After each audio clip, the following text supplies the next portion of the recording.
Right, we are live. I was done setting up a little bit early, so I thought, what the hell? We'll come on live. Well, that's my AdSense gone. Bloody hell, that was good, wasn't it? Oh, it probably won't pick up hell. Actually, it probably, well, it will now. I've said it twice. But anyway, made a right hash of that. Anyway, hopefully the AdSense bots people thing won't pick up hell and then everything will be good. So I'll wait about 10 minutes for some people to come in. We've got 0 people in at the moment. Still on 0.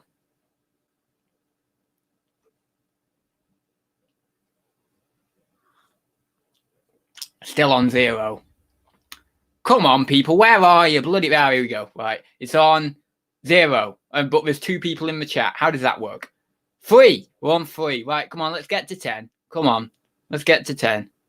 3. We're on 3. Come on. Let's get to 10 before we do anything. No, still 3. Bugger it. Oh, well, we'll get on with the show. We'll get on with the show. Right, so we've got Jennifer in. Oh, no, it says 3 for me still. It'll go up in a second, don't worry. Nope, not going up. It's 3. They've left. The other 3 people who bumped it up to 6 have just left. Damn it. So we've got Jennifer in. We have In It to Flip It in. We have Fat Girl Sewing in. We have Nathan Power in. I don't know where I see. It seems that we have a new person or a new few people every week now. This is crazy. No, now it's gone back down to 2. My timer's broken. Someone needs to come and fix that timer. 2 live viewers. We've got about 6 people in the chat. How can we have 2 live viewers? Oh, it would be tonight that the timer breaks, wouldn't it? And that's about it, I think, that's saying so far. Oh, no, now we're back up to 3, so that's cool. This serves me right for coming on early. Hardly anyone's here. So today we are doing, I really should wait for people to come in before I say this, because then I'll have to repeat myself. But yeah, well, it's okay. That's the way. So tonight we are doing the exclusive Christmas Club, the exclusive question club. Now, if you remember, 1 second, hang on, it didn't give me a reminder for this. 1 sec. I remembered what I was doing anyway, but which is unlike me. Let me go down here. Can you search on your reminders on your phone? I don't know whether you can. That'd be so easy. Oh, that'd be so much better if I could search on my reminders on my phone. Little bins. I've already done the little bins. What are you on about? Well, bugger it. I can't find it. But I had put a reminder on my phone that's obviously not popped up to do exclusive question club on the 5th of the 3rd. And it's now the 5th of the 3rd. So we are going to do exclusive question club. And what does exclusive question club mean? It means that I am going to be picking only the best questions today. That's the right thing. So you have to give me the best questions, and the best questions only will be accepted. No crap questions are going to be accepted. And if you submit a crap question, try and submit a better one so that then I'll actually answer it. And so long as I deem it crap, otherwise I'll deem it good, and then I'll actually read it out. And then you don't need to submit another one if you don't want to. But yeah, so that's what we're doing. So only the best questions we'll do tonight. None of the old tat. We're going to do some real good questions. We're going to have some real solid, I don't know, content, debate. Any of those words will do, I suppose. So if you got any questions, whack them in the chat. We've still got 6 people watching. As Fat Girl Sewing says, give it 5 minutes and people will show up.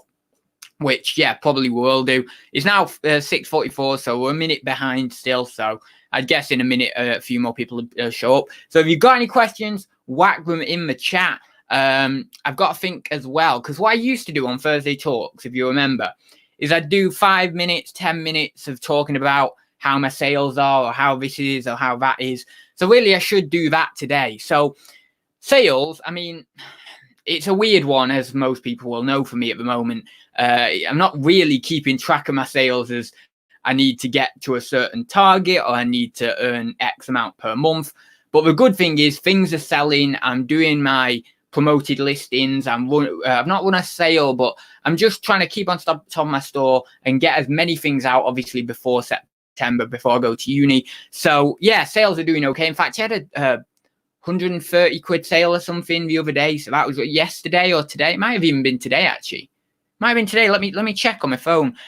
So yeah, I mean, I can't really say I'm doing sales in terms of a, hitting a certain monthly target or anything, but I can still at least kind of tell you how my sales have been just generally. 4th of March. Oh, that was yesterday, wasn't it? So yeah, so I had 130 quid sale yesterday, so that was pretty good. And I had a couple of sales at week, couple of good sales, not just a couple of sales, but a couple of good sales at weekend. I think it was maybe about 50 quid sale I had. And there was another thing that went as well. Was it about 40? I want to say around 40 anyway. So yeah, a couple of bits selling there, but it's obviously at the moment, as I say, it's just getting things out, reducing that stock right down, and then obviously when September comes, I will hopefully have only a very, very small amount of items to then take with me to university. And if there is anything left here, I'll be coming back at Christmas anyway. I'll deal with it over Christmas and get that all out and stuff. But yeah, hopefully I can get pretty much all of it gone before September, which would be cool, except, as I say, just a small amount of items. Right then, so I think we've got a couple of questions coming in. So if you're not aware, best questions only in the chat tonight. Whack them in. I know a few more people have joined me now, so whack any questions in the chat, and I will determine sorry, I'm just laughing at Chris's question in the chat. I will determine whether they are good enough. That's a bloody brilliant question. That's actually like a really good question. What's your definition of a good question? Is this a good question? Yeah, that's a very good question, because it's very there's a lot of thought gone into it, or you would imagine there's a bit of thought gone into it anyway. So yeah, that's what we're doing today. What did I used to say? Does anyone remember? If you've been watching Thursday Talks for a long time, does anyone remember what I used to do at the start of the episodes, where I used to say a bit about my sales? And what else would I say? I can't remember what else I'd say. But I'd say, so I had a lovely little intro where I'd say, oh yeah, and done this and done that and all that stuff. But then it's just gone, man. It's gone. About, I don't know, maybe 3-4 months ago, maybe a bit longer. It just went. It just didn't. Yeah, it doesn't take anymore. It doesn't take. I don't do it. It's annoying. What are your thoughts on why people starting keep household? That's an interesting one. I'll give you that. And obviously I'm going to give you that because we don't have any more questions in at the moment. So I've got to go with that. But it is actually a pretty interesting question as well. What are your thoughts on why people start keeping household pets?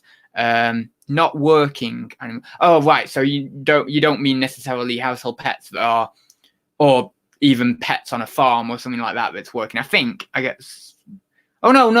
Oh, I know what you mean by not work. No, it's me getting it wrong. You mean that when people aren't working, when they're not in full employment and we're maybe in self-employment, they keep animal household pets. I don't know. I mean, in my case, I got Electra a couple of years into my reselling, and that was just by circumstance. Obviously, the folks next door had a litter. One of their cats has had a litter, and we basically got one of the litter. So that wasn't related to it, but it is funny that I've first time I've had a proper pet. I mean, I say proper pet. I did have a hamster and I did have a rabbit once, but I only had it for about 4 weeks and then it ran away. Terrible, isn't it? So yeah, it's like it really is my first proper pet, and it's just weird. It's just coincidence. I don't know. I mean, I think that a lot of people already have pets when they're working, and then they maybe choose to become self-employed, and then they still have the pets, and then maybe they end up coming on YouTube or something like that, or on social media, and it seems like everyone's got pets, but it's just that they had them beforehand. And I mean, a lot of people have pets anyway. Loads of people have pets. If you did a statistic, I mean, you've got to find out the definition of what can constitute a pet. I mean, you can't have a pet ant, can you, really, or a pet spider?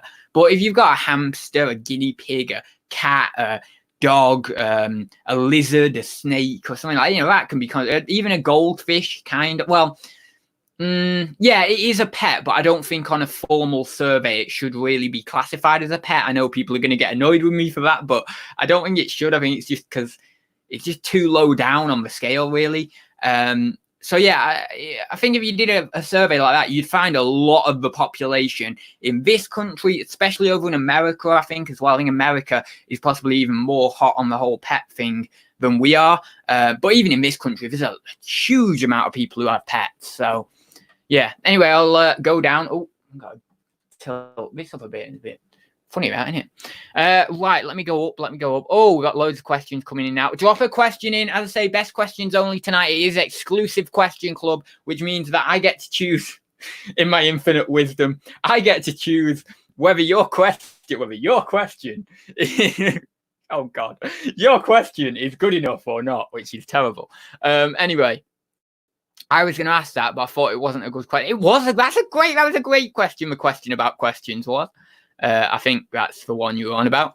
How many listings do you want on your shop at uni? Well, I thought it's a relevant, good question, so we'll have that. We'll allow that.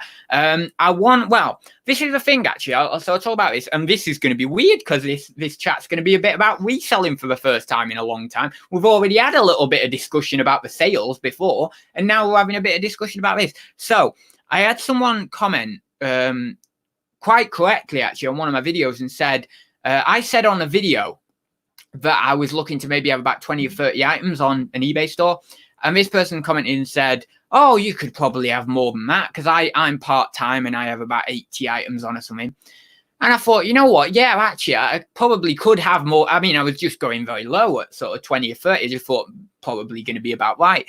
But then when I reconsidered that comment, I thought, oh, yeah, actually, I could probably have more. So I don't know. It really is and I actually replied to that comment also saying about the space at university is going to be an issue. So it really depends on what size items I'm getting and how much room they're taking up. But if they don't take up that much room, maybe I get DVD box sets or Lego poly bags. I don't know. I'm just making up small items here. But if I get those, then yeah, there's no reason I couldn't have 50 to 80 items on. Possibly very, very close to 100. I mean, when I had 100 items on eBay back, I've not had 100 items on eBay for 4 years-ish now, something like that. I had them all in this room, in my cupboards up there, and on top of my cupboards there, and possibly a few down there. And obviously, that's not obviously you can't see it, but I'm sure some of you may have seen it on the older videos if you've been a long-term subscriber. It's just a set of cupboards, and there's a bit of space above the cupboard that you can put on top. And I got board games on there and little bits and bobs and stuff, and I had 100 items. So, and that, as I say, it's not a big space. So really, my uni room, yes, it's going to be smaller than this room, probably. I'd say just more than half of this room. This is actually quite a big room. I've got quite a bit. I don't know how well it comes out in camera. It kind of looks quite small back there, but that's actually quite far back, those curtains. So, you know, but it's going to be about half this room or maybe just over half this room. But yeah, I mean, if I could have some cupboards, I mean, but the other thing is I've got all my books, like I've been explaining. I've got tons of books down there. I've just ordered, I've made a good, as I said, over the last few weeks, I made a good few sales. And now, obviously, I'm just sort of buying things for uni. So I've just spent another 100 and odd on books. So I've got a ton more books coming. And then I'm going to take up loads of books to uni. So I've got to find a space for loads of books as well. So that's going to be a thing. Because I like having, the reason, obviously, I'm taking my own books is I'm sure the library is going to be brilliant and it will have some really good and possibly some really rare books in. But I do like having my own collection. I don't know what it is, but it's something with me that I like tangible items, whether it be collecting collecting hats up there or just collecting tangible things. I like that. And I like having my own little personal collection. So yeah, the books will be coming with, pretty much all of them will be coming with me to university. So yeah, with that being said, I mean, I have got under the bed storage at university, so I could have, I don't know. I mean, it's really a guess, isn't it? At how many books I could have under the bed? Maybe 30 to 50. Is that about right? Maybe. I don't know. I'd have to look at one of the rooms. Obviously, I'll be doing that when I go to the open day anyway. And then I can just maybe subtly think, oh, yeah, I could probably get that amount in there. And then that frees up shelf space or something like that for reselling stuff. But it is going to be, I think it is going to be quite tight with the books and the reselling stuff. I'm just going to have to buy small items. I really am. I can't do anything else really. So I'll just go down the chat 1 second. Actually, I'll have a sip of tea. You know, there has been so many occasions, just having a sip of that tea there. There's been so many occasions where I've done Thursday talks and I've got a full cup of tea and it's cold. It's so funny, and then I end up drinking it afterwards anyway because I just, oh God, I tell you, after Thursday talks, my voice starts to go a bit, not crazy, but it does go a bit. So I just down it even if it is cold because I just need some lubrication on the throat. Right, that is a very good question. You see, this is why I like the exclusive question club, right? And we're going to do this. This is going to be a regular thing now because it actually forces people, maybe in a rather manipulative way from me doing some sort of structure like this, but it does force people to really up their game with their questions because this is a really good question. Well, actually, I've only read the first part of it, but I think it is. So Tommy says, how do you think your disability has changed your life for the good and bad? Also, if you did not have it, what do you think you would be doing? That is a blooming good question. So it's hard to know how my disability has affected my life. The thing is, if I put that away, I'll probably forget the question. Right, okay, I'm going to have to keep my eye on that question there. So it's hard to say how it's actually changed it for the good or the bad because I've not got an alternative life to compare it to because I've had my disability since birth. It's not something that came along at 8 years old, 10 years old, 12 years old. And even if it did, I wouldn't remember enough pre-disability that I'd be able to compare it with as well. So I don't really know how it's changed my life for the good. I mean, I can say that, I suppose I can say that in relation, if I do it this way, let's do it this way, and then I can actually give a better answer to this question. So I've got a couple of friends who are very, have not got any disability or anything like that, very athletic and all the rest of it, and they've always been like that. And when we'd always go to assault courses and things. It's crazy, isn't it? I almost in a way had polar opposite friends in terms of my kind of tendency to be introverted, and obviously with my disability, the slight little bit of weakness there, both psychologically and physically. And then I had the opposite of that with my friends, which were all, let's go out and get that, get it. Let's go on these assault courses. I wouldn't necessarily say that when we were younger, we were extroverts. I think they were probably introverts like myself, but now as they've got older, they've become more extroverted in their pursuits and stuff.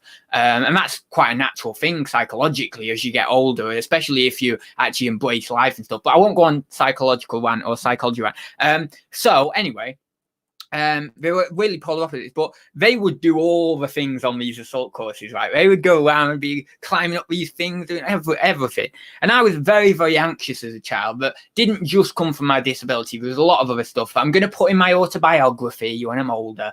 And people will be very shocked at some of the things that happened. Well, some people might be like, oh, right, okay, kind of see it. But I think some people will be quite shocked at a lot of the kind of stuff that happened in my childhood and going into teenage years as well. But basically, what was that? What was my thread of thought? Now I forgot. But yeah, so anyway, that was it. I was an anxious child. And so I would go with them to these little assault courses. It was called Clocky Trail and Manly Mere Assault Course or whatever it's called as well. And we go around, and I'd never really be that, happy about doing these things. And I only ever go. The thing is, you can cut round these things, so you don't have to go on them. If you feel a bit insecure about one of them, you can go around. We have to do that for the older people and the mums and stuff there who don't want to do it and stuff. Not saying exclusively that mums wouldn't want to do it, but we might not want to do it. So essentially, you can cut round. So I cut round on 90% of them, something like that, and 10% of them I'd do. And then obviously, as I got a bit older, I'd maybe go up to about doing 20% of them or 25%, but I was never very good. And it's something actually, because I've not done this for 8 years now, 9 years. Now, I think I could do so many more of them because I've not got that childhood anxiety or that fear of the unknown. Oh God, what's going to happen? I just jump into it. And okay, I'm not saying I'm going to be amazing and I'll do 90% of them, but I'll probably do about 50 or 60% of them and just give it a good go. And if I fall into it, because one of them was you climb up this big thing and it's maybe about 4 meters high or something, and you have to get over it to the other side and go down, and then there's water underneath, you know, there's like a little lake. And so for me, with obviously my hand like this and stuff, and my balance being off, especially when I was younger, as I say, and just that psychological effect, that psychological anxiety running around, oh no, I'm not doing that. But now, you know, I'd be like, you know what, let's give it a go. If I fall in, that's the worst that's going to happen. Yeah, okay, there's the very minute chance that I might actually fall, whack my temple on the bar, fall in the water and then drown, but it's probably not going to happen, so we're cool. You can see what goes on in my mind. It just wondered, just thinking of all the possibilities, just mathematically. Oh God, right, oh God, that'll happen. That's good. That's 1.4% chance. No, I'm not that good, but I wish I was. You know how we see in movies where people do that, like a little mind map, and they've got, I wish I could do that. Anyway, no, but I did that. So in comparison with them, you know, that's the bad way it's affected me in terms of this weakness, this feeling anxiety as well from it. It was when I was younger. Now, as I say, it's not as bad. I've become more accepting in my age, and I think as I get older still, I'll be more accepting. But yeah, so that's the bad side of it, and obviously just daily life and doing things, trying to do certain things. There's certain things that I struggle with. Well, not as much anymore. But I think when I was younger, well, I couldn't tie shoelaces. I couldn't ride a bike. I struggled with even getting shirts on and things like. When I was a lot younger, I mean, years old, maybe 12 years old or something. No, maybe not 12, maybe about 10, something like that. But you know, there's a lot that I couldn't do, and now I'm more capable of, essentially. But that's kind of a ways it's done it for the bad. For the good, I think that it's given me more of a profound understanding of the necessity of pain in life. And I know that sounds really weird to say that pain is necessary in life, but it is, because I think that through the pain, you end up gaining more wisdom about yourself, about the situation of the world around you, more acceptance of other people's issues and stuff, whether they be psychological or whether they be other physical issues. And so I think that that's the way it's changed me. It changed me more in my perception of the world, of my perception of other people, rather than necessarily change for good physically. I can't really say, unfortunately, that there's any physical benefit to having the disability. I mean, you can say that there's a cultural or societal benefit in terms of, you know, obviously these days, people with disabilities are treated really, really well. In fact, in some cases, just better than normal individuals. And so there's a little bit of a cultural or social benefit there. But yeah, I mean, to be honest, I have to clarify, right? Not because, you know, I'm necessarily disassociated from my disability or anything like that. If I have a disability, I have one. But I have read on the actual, what do you call it? The official recognition, the official definition of a disability, and I actually don't quite fit it. I'm sort of, if you can call it, half disabled, not quite fully disabled. I mean, as you can see, I've got obviously cerebral palsy in this hand and in my left foot, but I'm quite good with my hands, all that sort of stuff, and that obviously is the same. It's reflected in daily life. So I don't want to necessarily come across and say, oh, I've got this disability and it's really hard on me. But so yeah, I think, because obviously they're looking at that definition. So I think that really I should term it half disabled in a way, or semi-disabled or something. I'm not sure what the exact term would be, but that was a good one anyway. That was a pretty good one. Did I miss Adz cursing? I only said hell. That was it. I didn't say much, so yeah, it wasn't too bad.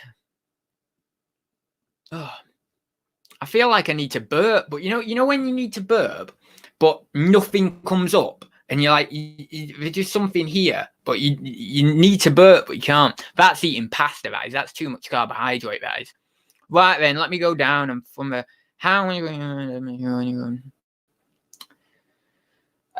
didn't you already have one of your kids leave for you? Oh no, that was Caroline, wasn't it? I think that was Caroline, Mrs. M, when Will left, right? Yeah, I think that. So maybe one of yours hasn't left yet. How much will you miss your mum and dad? Will your mum and dad miss you when you go off to uni? My mum will miss me a lot. my dad will miss me, but he'll miss me in a that way that dads are, in terms of a little bit emotionally disattached on the surface, or even slightly in the mind as well. But then when you go deeper, there is actually a real level of emotion there. But they always put on that hard kind of natural sort of king or warrior archetype, so that then obviously it makes the child assimilate those characteristics of the masculine personality. And then when they have children of their own, they can do the same. And therefore, there's this kind of cultural or kind of cultural progression, almost like an initiation rite. So then each person can become a man, and the women can follow the mothers and become women, essentially. Anyway, but obviously there's exceptions to that when you get in the idea of someone being gay or someone being lesbian, and then they identify more primarily, not exclusively, but sometimes they identify with the opposite parent. That's somewhat the reason, although it is a bit reductionistic. In fact, it's quite reductionistic, but it's somewhat the reason you get more feminine gay men and then more masculine, let's say, lesbians. But it's not exclusively the reason, and I do need to look into that a lot more. So, I don't want to be too reductionistic on that, but it's a factor. So anyway, with that being said, so my dad's obviously betraying that. He's not, so he's got, obviously there's a bit of emotion back here, but he's not going to show it front, like eyes front. But I think when I'm gone and he's had time to settle, I think he will. And I think he might confide in my mum a little bit, or they'll confide in one another and sort of just talk things through, and as we should, and that'll help them. And they are going to miss me. In terms of me missing them, it's weird at the moment, actually. I'm going to be very honest. I don't know what my feelings are. There's quite naturally, almost the masculine side of me that has somewhat been repressed for quite a while is very much just like, yeah, let's get out of it. And it's a very interesting feeling that for me to feel, because I've never felt that before. Never, because I've always gravitated towards the slightly more feminine side of my personality. So to feel that sort of pull of that young, bullish man who is, oh yeah, let's get out of it, that's very good. That's very interesting, very, very psychologically healthy. And so I have that, and it is brilliant. So I have that side, but I also have, obviously, this attachment from the feminine side of my personality to my mum. It's a more deeper than that, but I'm not going to go into it here. So I have that attachment. So of course there is, there's a bit of missing there. There's a bit of emotionality there. And so obviously that comes into it as well. But to be honest, at this moment in time, there's not much of that. It's actually more excitement. I mean, there is a bit of anxiety. Funnily enough, today, I had this weird thing. I had, earlier on today, I had this hit. I was out on a walk, and I've done so much for university. I've done the UCAS. I've done I contacted my old tutor. I've contacted the universities. I've done the student finance now. So much stuff. Did my personal statement, all that over a good few months. But it's not really hit me. But then today I was on this walk and I thought, holy crap, I'm doing this. And it wasn't a holy crap, I'm doing this, how brilliant. It was a holy crap, I'm doing this. Can I do this? Because it was a bold move, really. The decision was very bold, and it's not caught up to me yet. It hadn't caught up to me yet. I was just going through the motions, trying to get into university. And now I'm in, and now I've got the student, I've got some partially sorted the student finance, not fully. But now I've done all that. It's now, woof. So I've got to go to lectures. I've got to live in a flat with 8 people, approximately 8 people. I don't know. I've got to look after myself. I've got to do all it. It's hitting me. And I'm thinking, am I going to be okay? Not in terms of, can I cook for myself? Because I do all my cooking, all the rest of it. But will I be okay psychologically? That's my main worry. Am I going to be okay psychologically? Because if I go downhill psychologically when I'm there, it could be very, very, very bad for me. But I am still very much in the idea that this is a huge positive step, and it does come from a place of passion, desire, and I've got to hold on to that side. I really have got to hold on to that side and just take things step by step. My next step is to go to the open day. have a look round, see what's there, maybe even vlog the day. I don't know, might put it on YouTube. And so that's there. But I think that, yeah, in terms of me and my mum and dad missing each other, there is definitely going to be quite a bit of that there. So yeah, that's a cool question, Matt. Ads, do you think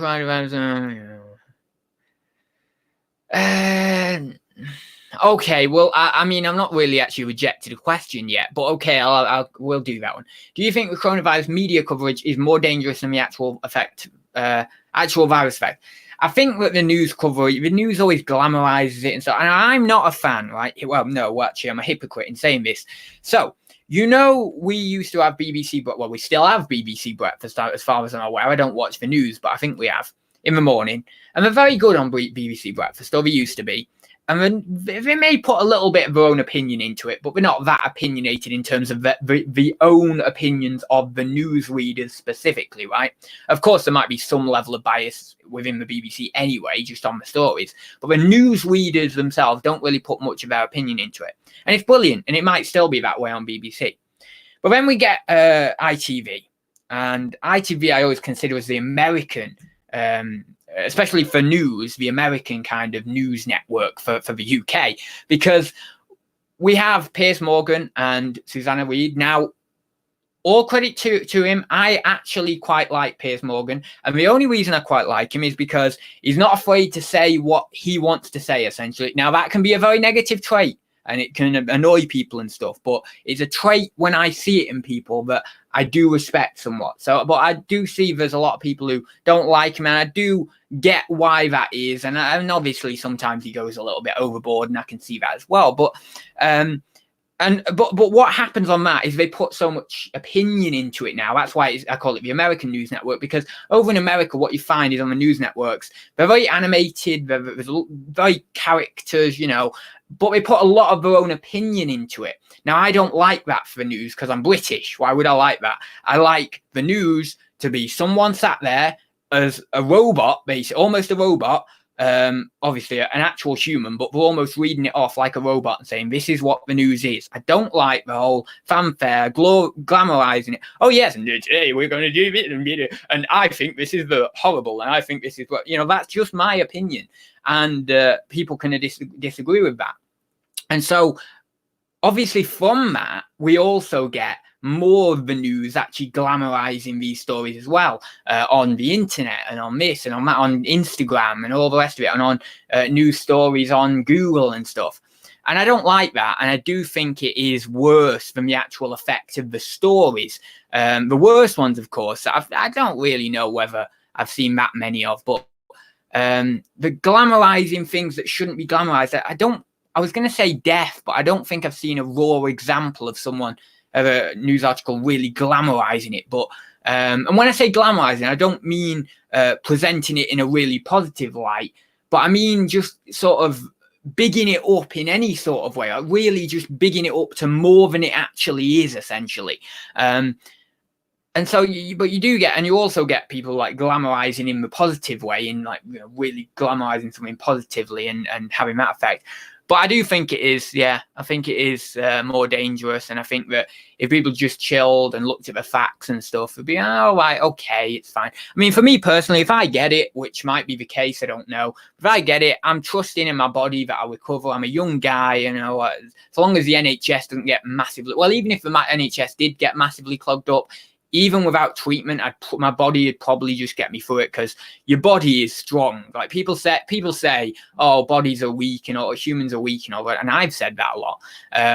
But they are pretty strong and they're pretty resilient. And so, young guy like me, I have no worries. But as I've said on a previous show, my concern has been over the past few weeks for, you know, the older people, or more particularly the younger people as well, the real young people, the babies and stuff that can't protect themselves because the immune system's not developed and stuff. But I won't go back into that anyway.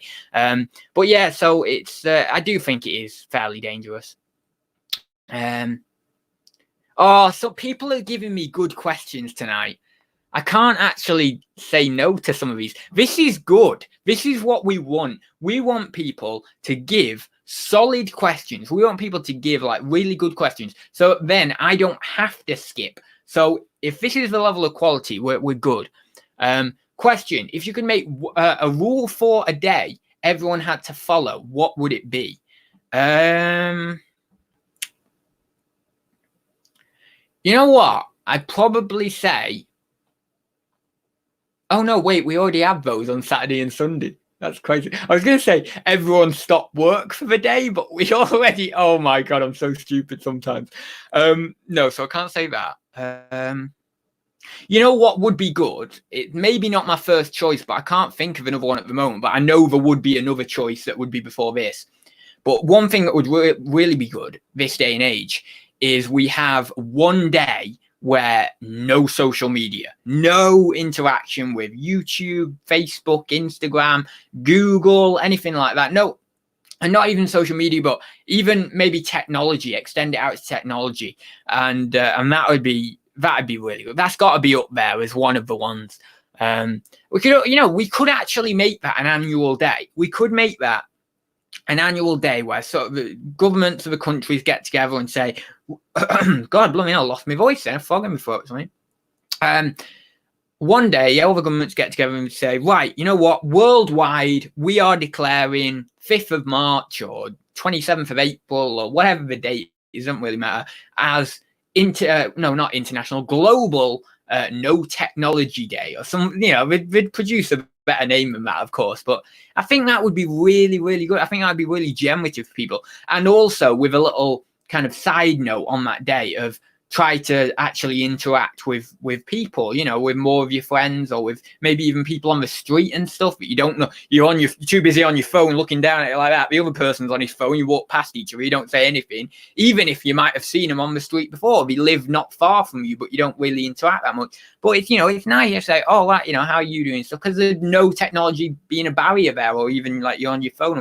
I mean, it's not that technology is a barrier anyways. It's your own self, really, if you're not looking up on your phone or anything. But it's got to that stage now where people just do that. They do just look at the phone. I do as well, just look at my phone. So it's kind of one of those things that we have to maybe think about. And I think that would be a good thing, really. Do.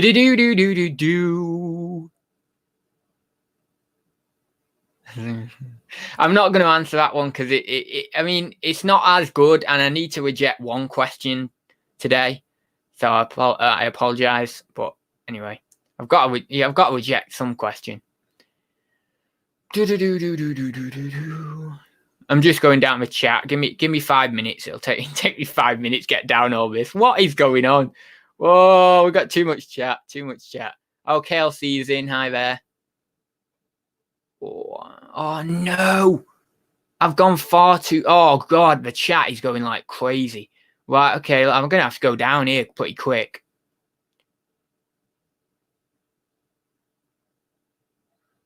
It's debatable, right? If we're looking at the default personality traits, the big 5 personality traits, as being able to actually there being growth there. So for example, I've been able to, with certain points in my life or certain things in my life, not with everything at all, but I'm fairly low, not incredibly low. In fact, I'm just lower average on conscientiousness. And over the last few months, when I've realized that, I've been able to increase my conscientiousness. The point in which you can really see it is with my editing. With my editing, I'm becoming a lot more conscientious and actually just including more things, a variety of things in my editing. And so I've tried to up my conscientiousness. And you can actually increase or decrease some of these traits. And so if we are to say that I had that, I have had that from birth, and my brain unconsciously realized that I wasn't going to make anything incredible of myself physically, right? So then what happens is it diverts all of its energy unconsciously and then actually through me consciously as well. These kind of unconscious mechanisms that are going on in the background. It diverts all of its energy to improving certain traits, openness. Well, actually, I can't say neuroticism because that would be a bad trait to improve. But openness, and what's my other one that well, no, I'd say open. No, we'll have to just say openness because I'm middling in agreeable, disagreeable. So that means that For example, if someone comes at me and says, "Oh no, I don't think that's right," I'll sometimes disagree with them and be a bit quite disagreeable and maybe a bit firm, but then other times I'll be more accepting. So I'm quite balanced in that, which I've always quite liked. I'm not necessarily incredibly agreeable, which is where you're just always agreeing with whatever anyone else says, and because generally you won't like confrontation. So someone is disagreeing with you, even though you may disagree with them disagreeing with you or what they have to say, you just agree with them anyway, because obviously behind that there's some idea of not wanting confrontation. In fact, I've got a little trick that I do, and it's a bit manipulative, but to be honest, my alter ego, or the back of my personality, the dark side, it feeds off manipulation. It's just the trait that I gravitate to most. But what I do, and this is so bad. This is why I'll never be a psychologist, because I am just so rebel with it. So I look at people on the street. This is so funny. It's like a little human experiment game. God, I'm so terrible. I would be oh God, I'm so terrible, aren't I? Anyway, I walk down the street and I look at someone dead in the eye. I don't like really stare like that, but I just look at them, just casually just look at them while they're walking towards me. And I keep eye contact, right? I keep eye contact. And I don't like this as well, because it's like weird, isn't it? Just to keep eye contact on someone walking towards you, like forever, just constantly. That's just weird. You always at least look away once or something or whatever. But anyway, and this is just a random person. Someone looks, and I'm looking.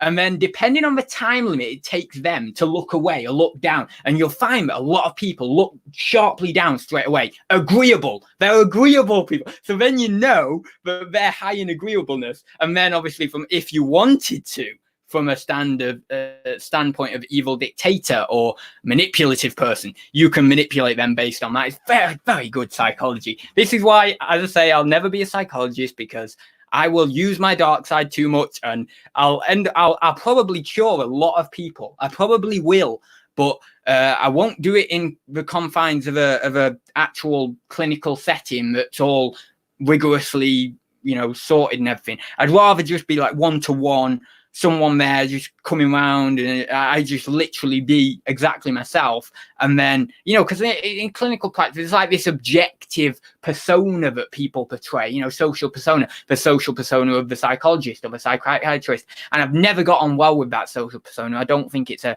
good. Of course, what they're trying to do is try to limit the kind of counter-transference thing, and also provide a little bit of a blank slate. Of course, Freud observed later on in his work that you can't, the psychologist can't ever be a fully blank slate. There's always going to be something there. There's this counter-transference there, but you can limit it, and you can put, and also this providing of this sort of less feeling persona limits that. But I don't like that. I'd rather have, I'd rather be I suppose it's a humanistic, I don't know whether that's quite the right word, because I don't necessarily mean humanistic or humanism in terms of the psychological branch. I just mean more feeling of the person.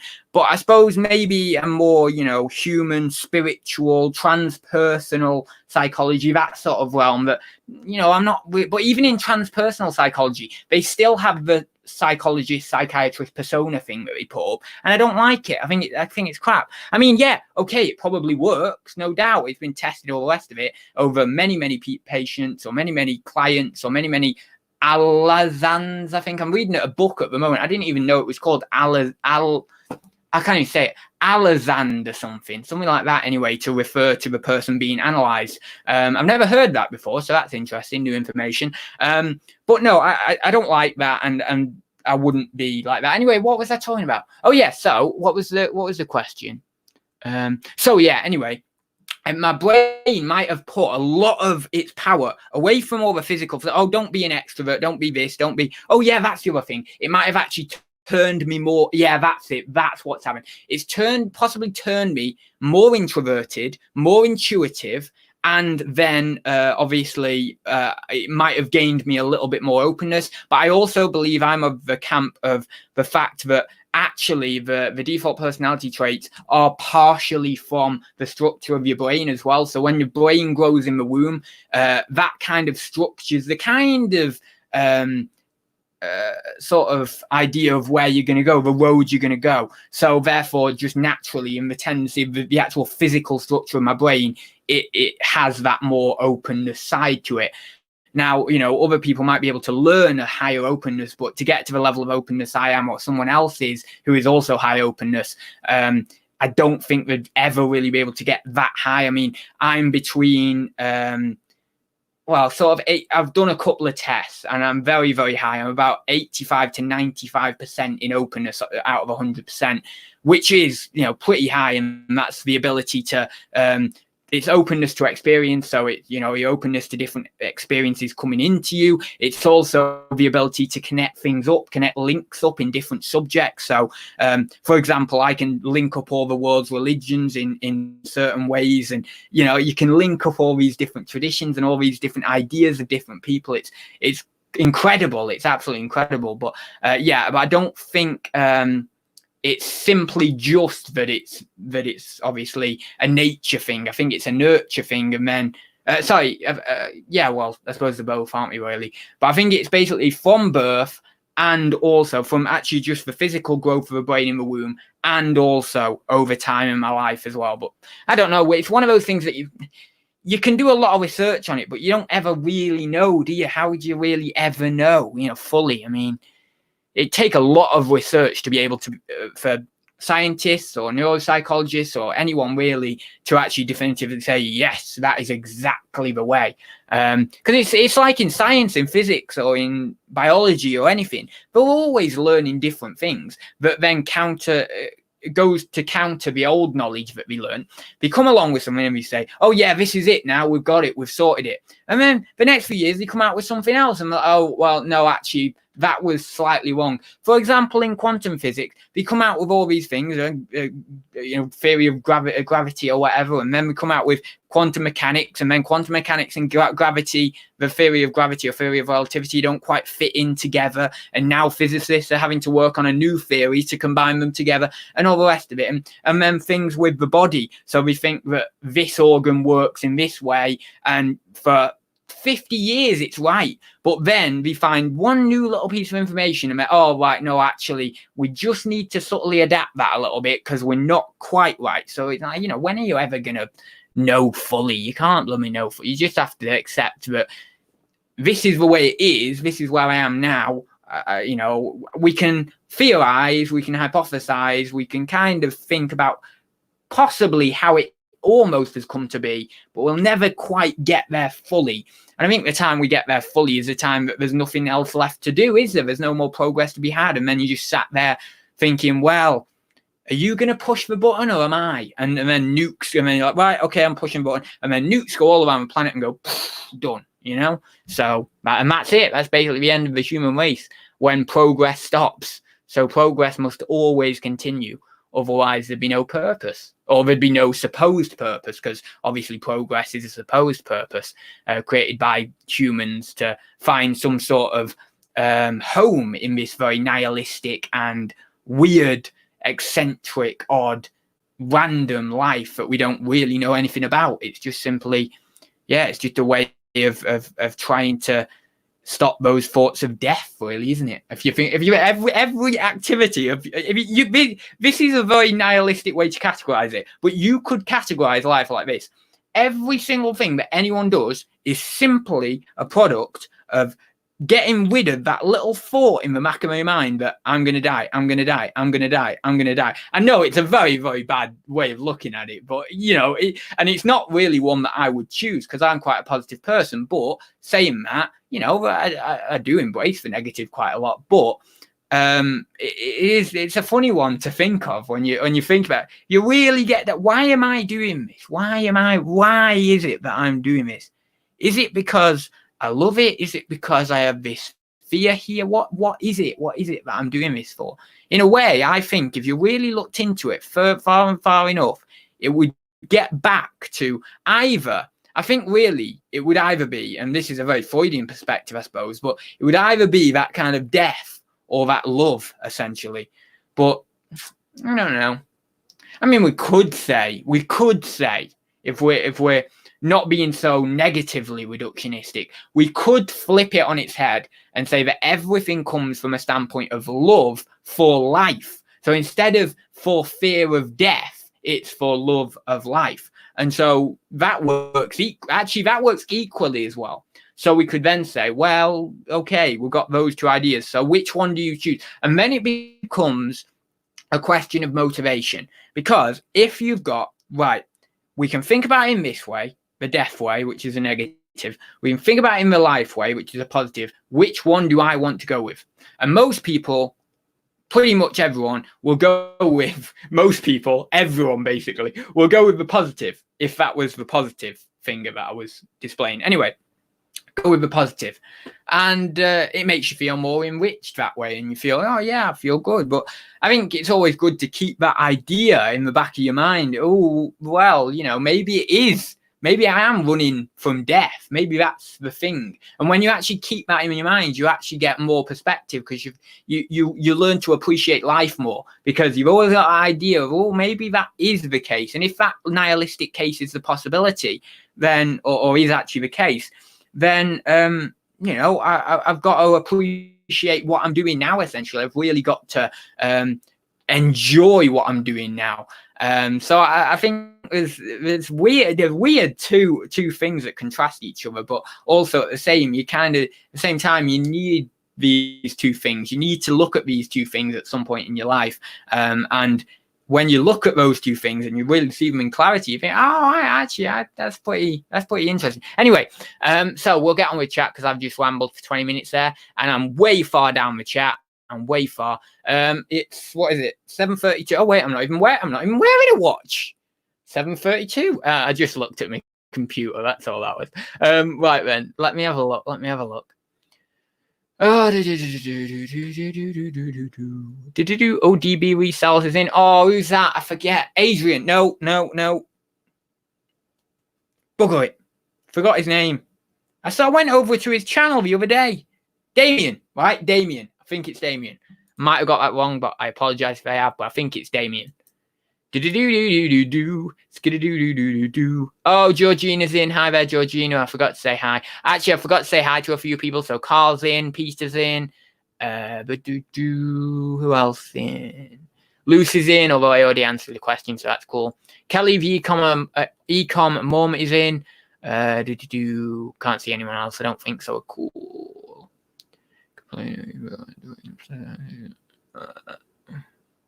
Let me go down a bit. Oh, Richard Payne's in. Hi there, Richard. How long have we been on? 54. Bloody hell, that's gone quick. Looking forward to seeing the Bradley Walsh one this weekend. Why? What's Bradley Walsh in? Yeah, maybe glamorizing. Maybe yeah, good idea. I mean, sensationalism, definitely. But still, whatever. It all works. Too many words, too little time. Right then, sensationalized celebrity. Yeah, that's more of a right word. Sensationalized, not glamorized. Yeah, sensationalized celebrity death. Yeah, so maybe we do. Maybe I was right in thinking. I couldn't provide a proper example off the top of my head. But yeah, certainly they do. Right then. Do you think the royal family has any value to society? I think that's quite a good question, actually. Or are they unnecessary anachronism? Anachronism, what's that? I've seen that word written down before, but I have no clue what it means. Anachronism. A thing belonging or appropriate to a period. Interesting. I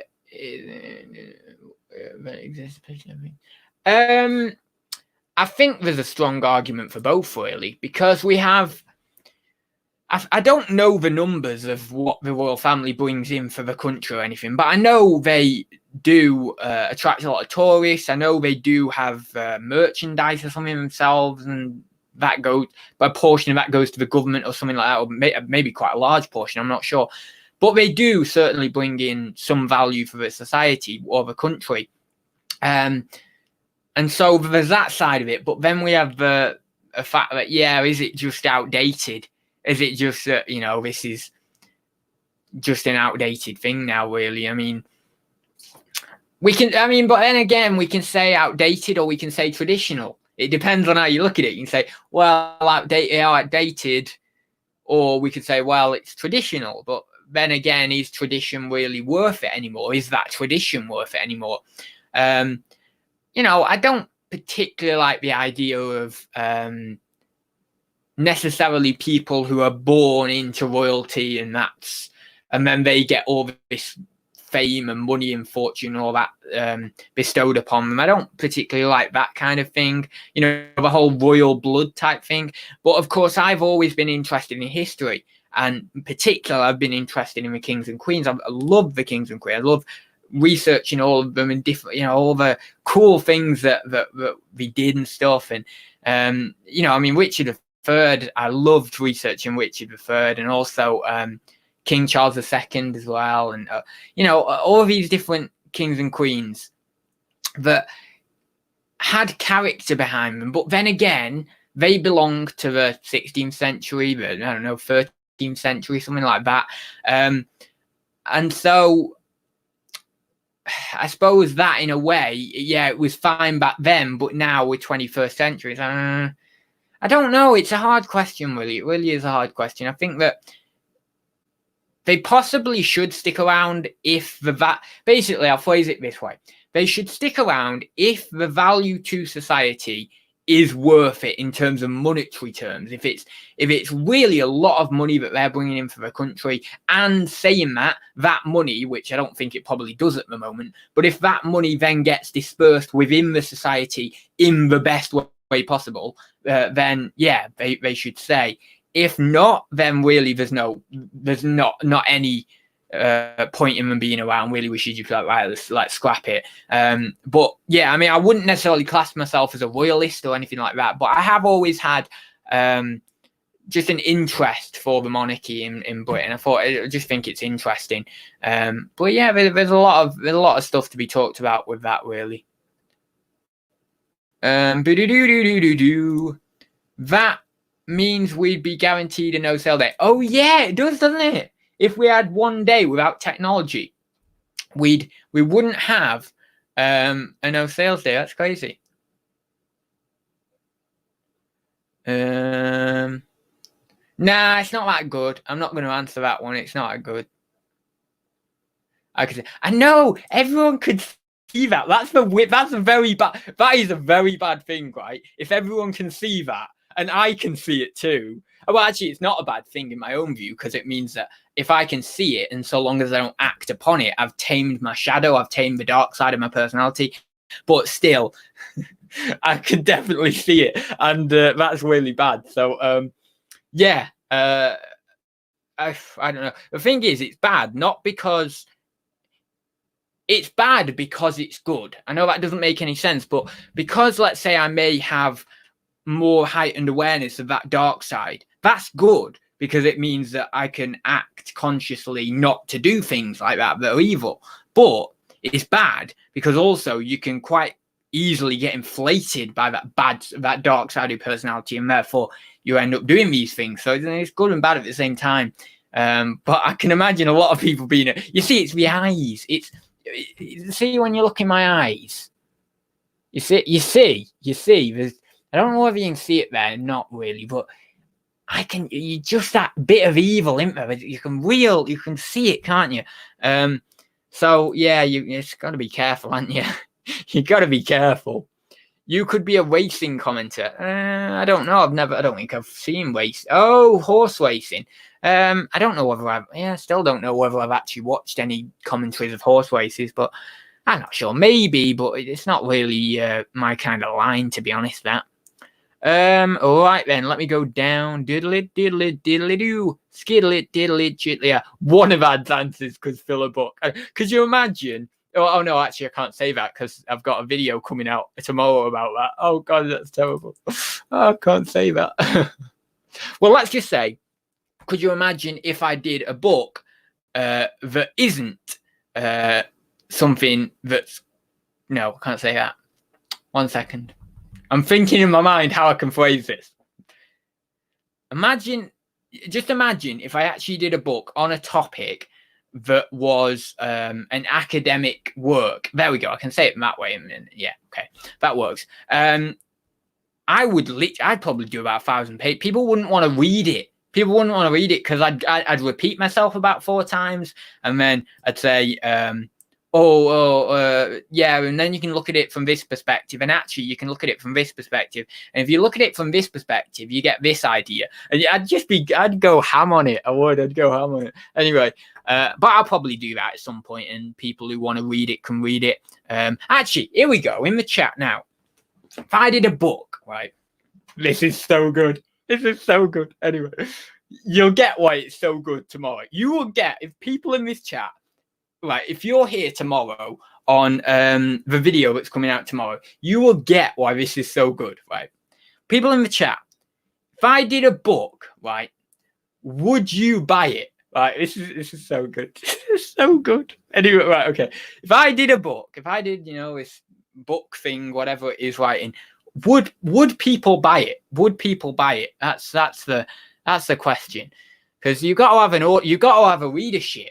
When you're writing a book, you've got to have a readership. Otherwise, you're dead and gone, aren't you? You can't make any money off it. Can't pay the bills or buy golden nuggets, because seemingly they're my favorite cereal now. I don't know why. Some sort of weird phallic symbolism in there. Surely golden nuggets. Maybe not quite, but it's close. Anyway, you afraid? Oh, that's a good one. Actually, that's good coming from Leanne as well, because I'd like to hear your perspective on this as well. It's a weird one, isn't it, Def? Because I think we go through so many phases in our life, and I have too, where we get very afraid of it, and then we feel like we're accepting of it, and then we get afraid of it, and then we feel we're accepting of it, and then we're afraid of it, and then we feel. That's what's happened to me. And at the moment, I'm in a period of not really that worried about it. I wouldn't say I'm completely accepting of it, but I'm not really that worried about it. Because I look at it and I think, right, okay, so what have we got here when we break it down, right? So let's say I smoke. Let's say I'm a smoker. And I smoke all my life. I have done for years. And I'm 64 years old, let's say. And I get cancer of the throat or something like that. Let's say I was smoking cigars specifically, or a pipe, because they're more that you get throat cancer from it. So I'm smoking that, and I've done years and years and years. And you get cancer of the throat. And now my friend's a doctor, and I asked him one time, and this is why I'm using this example, because I wanted to tie it into this. I said, because I was saying, it would be good for me. Well, it wouldn't be good, but I would like to smoke a cigar every now and then, just every few months or whatever, not crazy a lot or anything. And I said, what's it like to die of cancer of the throat? And he said, it would be a very, very painful death, or your throat is absolutely incredibly sore, all the rest of it. He went into it a bit, not crazy into it, but he went into it a little bit. And so you think, what are we dealing with here, right? So we're dealing with severe pain. That's what we're dealing with. And then then what we're dealing with is the cutoff of consciousness, right? So let's say first off that we are essentially dying of something that, 9 times out of 10, you're going to die of something that is a slow progression, slow degeneration, essentially, or degenerative. So it's slowly, your body gets weaker and weaker and weaker, and then there's hardly anything left of you, and then you're just gone.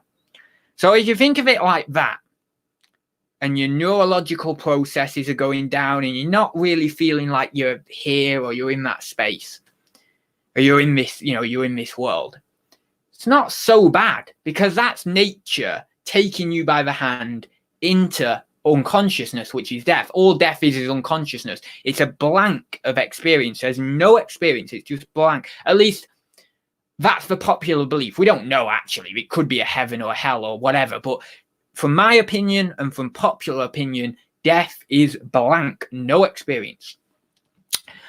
So we've got this period where we've got to go through severe pain. And it might be very, very severe. We don't know. We're all alive now. No one's been dead here. I don't know. Well, maybe someone's been dead. And the people who will been dead will probably said, oh, it was just nothing, and then I woke up. And then that gives you an idea of the actual unconscious part of death is nothing really to be worried about, because it's just nothing anyway. But the severe pain part, that's the thing that gets a lot of people. Oh, well, it'd be okay, you know, but there's like, if I was in, let's say, a hospital bed for 3 months or something, and it was really dragging it out, and I was waking up every morning, I was in severe pain. That's hard, really. So it becomes this question of, well, will I be all right about that? And I was going to say, can I be all right with that, or can I do that?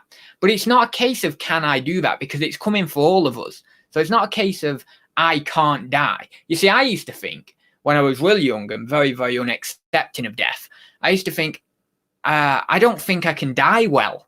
And I actually use those, I don't think I can die well. And then I thought to it, well, what is dying well? What do I mean by dying well? I mean not crying and bawling and not grabbing for air and not, basically being a wet lettuce about it. But then you think, really, that still is dying well, because that's natural. If you've got, let's say, consciousness here, and that's all you've known for your entire life, and then you've got this process in which is coming, which is a natural process, and that is slowly fading you out of consciousness, obviously the organism is going to be somewhat distressed with that, even though it is a natural process. So it is almost a part of the natural process for you to be, oh, I'm dying, I'm all over the place, you're crying, or whatever it may be. And so then I think to myself, well, I'm not bothered if I cry, if I bawl, if I'm grasping for life, and that's it, and then I'll be gone and I'll be in unconsciousness, fine. But once you accept that, then you can start to think, well, you know what, I probably won't actually be like that. And especially when you consider, as we've talked about, the neurological degeneration over time, you won't have the energy necessarily 9 times out of 10 to be able to bawl and cry and all the rest of it. You'll just fade out. So really, so long as you can just think, I'm just going to rest, I'm just going to let it just come to me when it's my time, that's fine.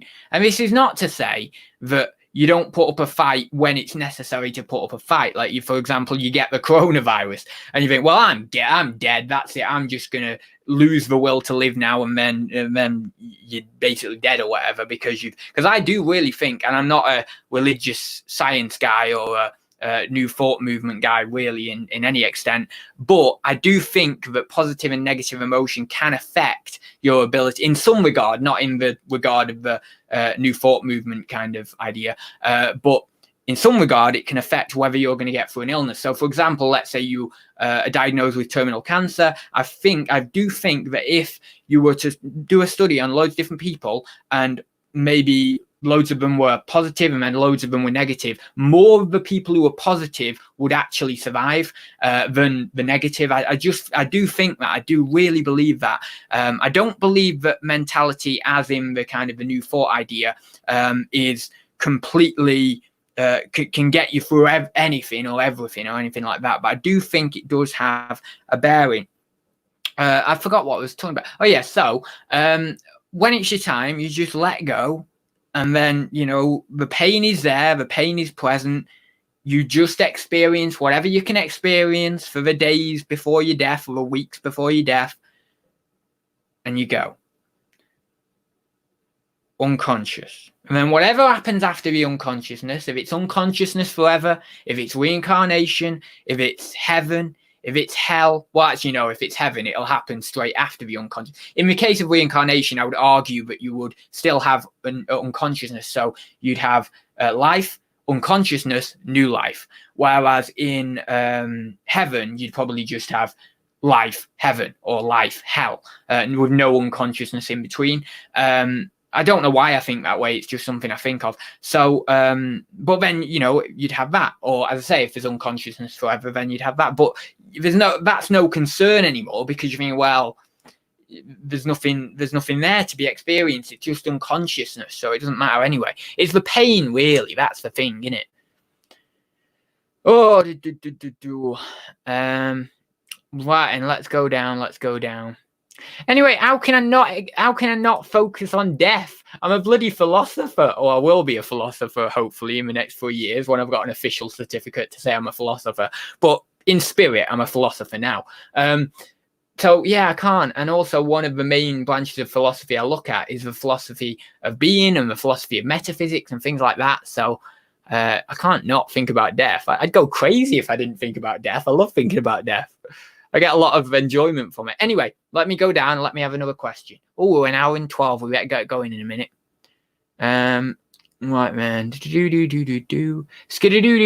Right, then. If you got any more questions, whack them in. I will be going in a second. Turn to the dark side. I'm not turning to the dark side. Stop doing that. Turn to the dark side. No, I'm not turning. You won't make me turn. This lady's not for turning. What's that off? Is that Margaret Thatcher? I don't know. I think it is Margaret Thatcher, isn't it? This lady's not. Oh, let's type it in. I don't know what it's off, actually. Not for turning. Oh, is it speech? What does it actually mean, though? I mean, not for turning in any other direction, only turning in her own direction, or only being straight in her own direction. I guess that's what it means. I don't know. Thatcher, 1980. Thatcher, not for turning. It's actually quite funny, that phrase, isn't it? Not for turning. It's quite a funny phrase.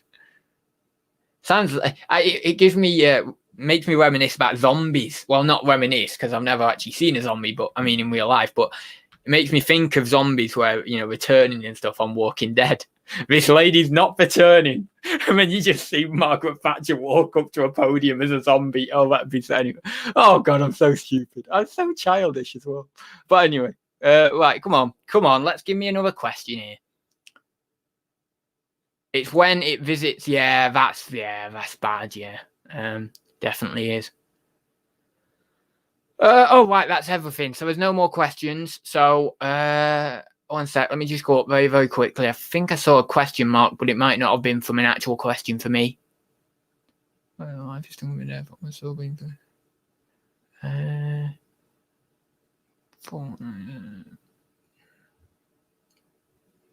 No, I don't think there's any more.